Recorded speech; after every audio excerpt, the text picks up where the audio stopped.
Page 4 now, the three phases of the Democrat imposition of impeachment on the American people. There have been three distinct stages to this partisan process of forcing we, the people, to endure this baseless assault on the 45th president.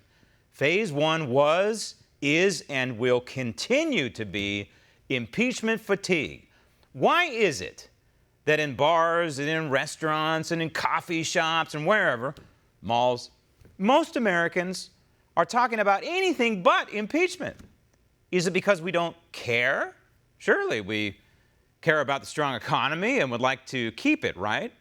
Or is it because we have been deluged with attacks on President Trump from day one by the partisans in Congress, in the House of Representatives? What Team Pelosi has unleashed on the American people is tantamount to political waterboarding, and we're sick of it. We are over it, and we have moved on into phase 2, which is the impeachment backfire stage. Look at the polls. Look at the level of pushback from the American people. Look at Congressman Jeff Van Drew, who is now leaving the Democrat Party, joining the Republicans. All of these are elements of the political backfire that Nancy Pelosi did not anticipate when she allowed her rabid radicals to weaponize impeachment. So we are in phase 2, and I think transitioning into phase 3, which is the payback. And this we will fully realize at the ballot box, in primaries, and ultimately, of course, in the general election in November 2020.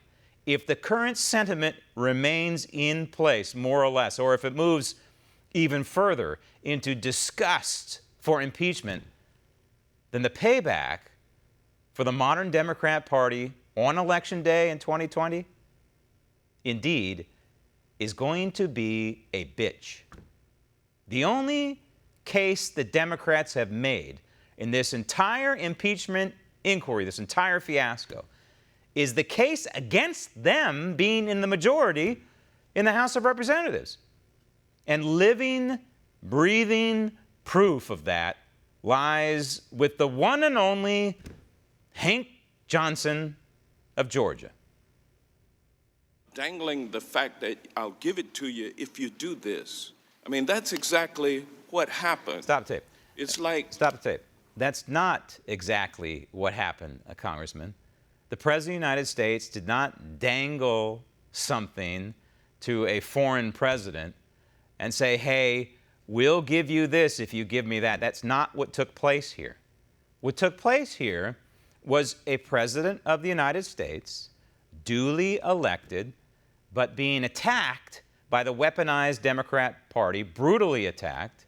And one of the things he's being attacked for is this inference that the election results were tainted because of this phony, unholy alliance that he allegedly but didn't have with Russia and Vladimir Putin. It's an absolute joke. But this is the beat. This is why what we're seeing with Ukraine is election interference 2.0. They've just kind of morphed from Russia to Ukraine. So the President of the United States did not dangle anything in front of this foreign entity represented by the Ukrainian President of the United States.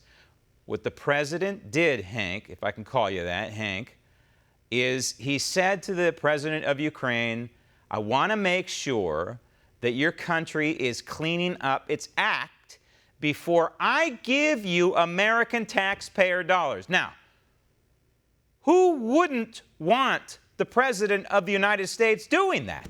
Who wouldn't want the President conditioning taxpayer dollars? Frankly, I have a problem with giving any taxpayer dollars to any foreign entity without an act specifically of the American people, without the approval of the American people. I don't know that we should be doing that at all, but we certainly do it. In the hundreds and billions of dollars, we do it. And so this president is simply saying, now wait a minute, as a condition to you receiving taxpayer dollars, he didn't even say this. It wasn't even inferred. I'm saying it.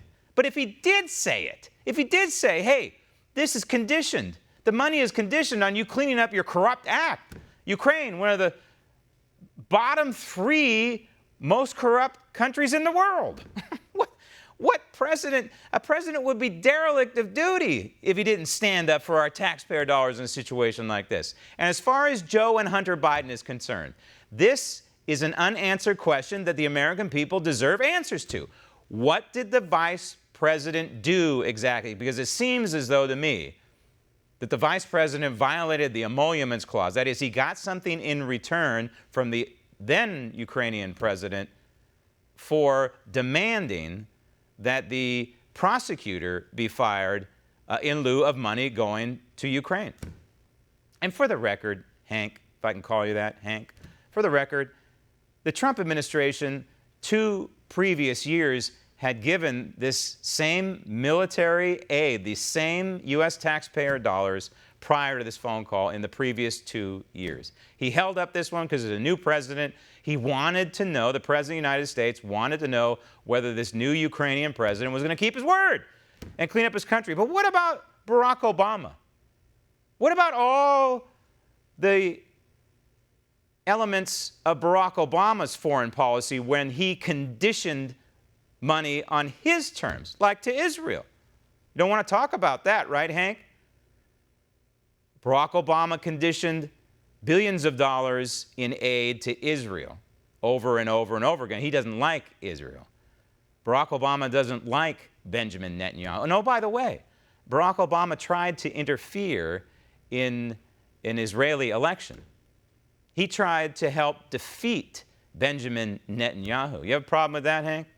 You got a problem with that at all? Where we have a sitting United States president trying to interfere in a foreign election? Is that problematic at all? Is that worthy of impeachment at all, Hank? So payback. Payback. What will be the price the Democrats will pay for impeaching an innocent president? Clearly, this sad episode in American political infamy is not going exactly the way Nancy Pelosi wanted it to proceed. And just as clear is this: it's not if this partisan charade will hurt the Democrats at the polls. The question is, how much? Want to see more videos like this? Click on the link below and subscribe to One American News on YouTube, and call your cable provider and kindly demand that One American News is added to your lineup. Call and subscribe today.